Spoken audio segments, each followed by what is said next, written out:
Hai, Assalamualaikum warahmatullahi wabarakatuh. Kembali lagi dengan saya Siti Nurhaliza Asafirah dengan NIM 207200051 dengan dosen pengampu yaitu Dr. Dharma Putra MPKIM. Di sini kita akan membahas tentang analisis butiran soal.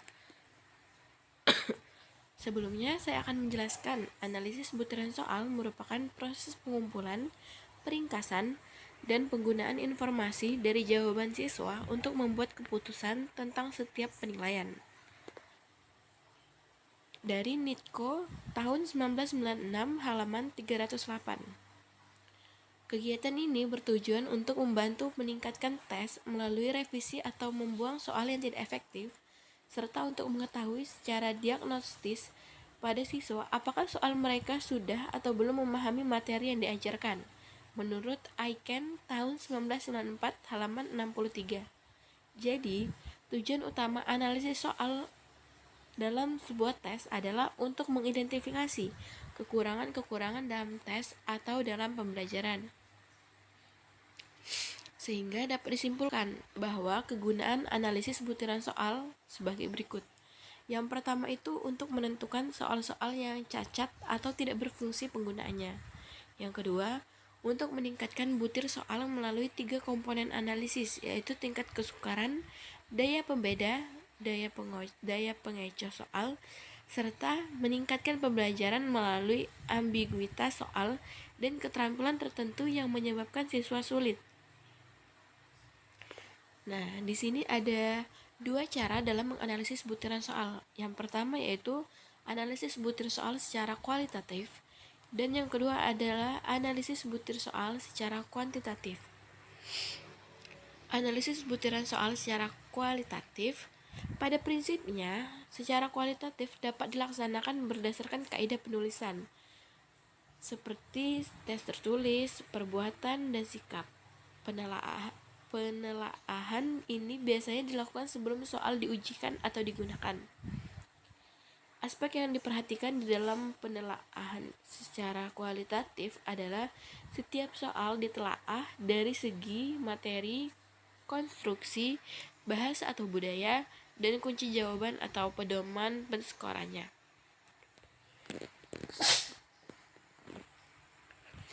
Teknik analisis secara kualitatif. Ada dua teknik. Yang pertama itu teknik moderator, merupakan teknik berdiskusi yang di dalamnya terdapat satu orang sebagai penengah atau wasitnya.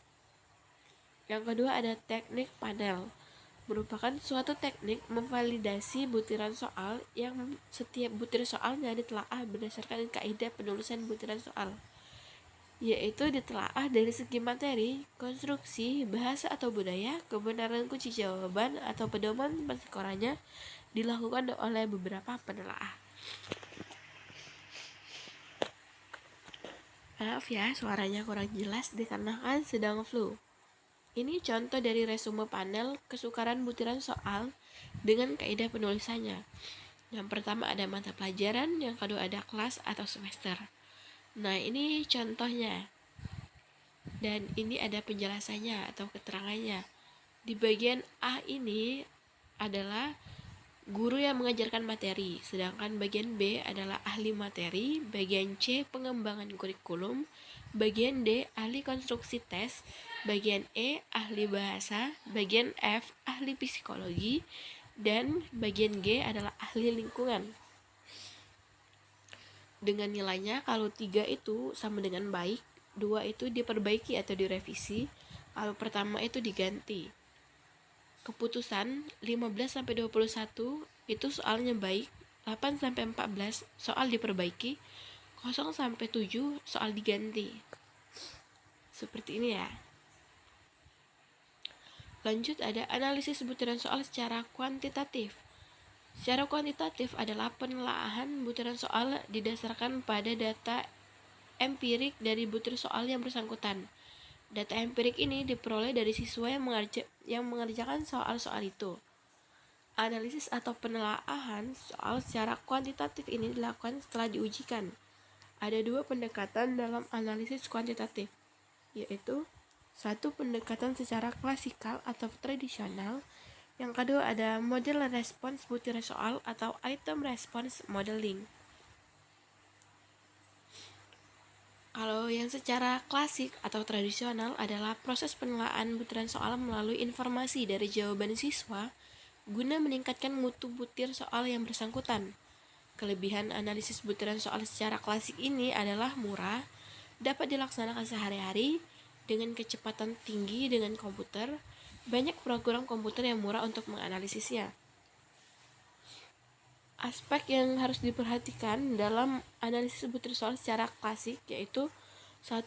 Tingkat kesukaran butir, 2. Daya pembedaan butir, 3. Penyebaran pilihan jawaban untuk soal bentuk objektif atau frekuensi jawaban pada setiap pilihan jawaban. Kalau tingkat kesukaran atau TK adalah peluang untuk menjawab benar suatu soal pada tingkat kemampuan tertentu yang biasanya dinyatakan dalam bentuk indeks. Indeks tingkat kesukaran ini pada umumnya dinyatakan dalam bentuk proporsi yang besarnya sekitar 0,00 sampai 1,00. Kegunaan TK bagi guru yaitu sebagai pengenalan konsep terhadap pembelajaran ulang dan memberi masukan kepada siswa tentang hasil belajar.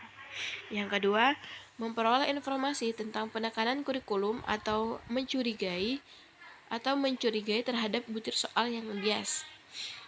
Yang kedua ada daya pembeda atau DP, adalah kemampuan suatu butir dapat membedakan antara siswa yang telah menguasai materi yang dinyatakan dan siswa yang tidak atau kurang dan belum menguasai materi yang dinyatakan. Manfaatnya yaitu yang pertama untuk meningkatkan mutu setiap butir soal melalui daya empiriknya. Yang kedua untuk mengetahui seberapa jauh setiap butir dapat mendeteksi atau membedakan kemampuan siswa. Dan yang tiga atau yang terakhir yaitu penyebaran atau distribusi jawaban. Penyebaran pilihan jawaban dijadikan dasar dalam penilaian soal. Hal ini dimaksudkan untuk mengetahui berfungsi tidaknya jawaban yang tersedia. Suatu pilihan jawaban atau pengecoh dapat dikatakan berfungsi apabila pengecoh A paling tidak dipilih 5% peserta tes atau siswa. B. Lebih banyak dipilih oleh kelompok siswa yang belum memahami materi. Itu saja presentasi kita hari ini. Lebih dan kurang saya mohon maaf. Kepada Allah saya mohon ampun. Wabillahi taufiq wal hidayah. Wassalamualaikum warahmatullahi wabarakatuh. Bye-bye.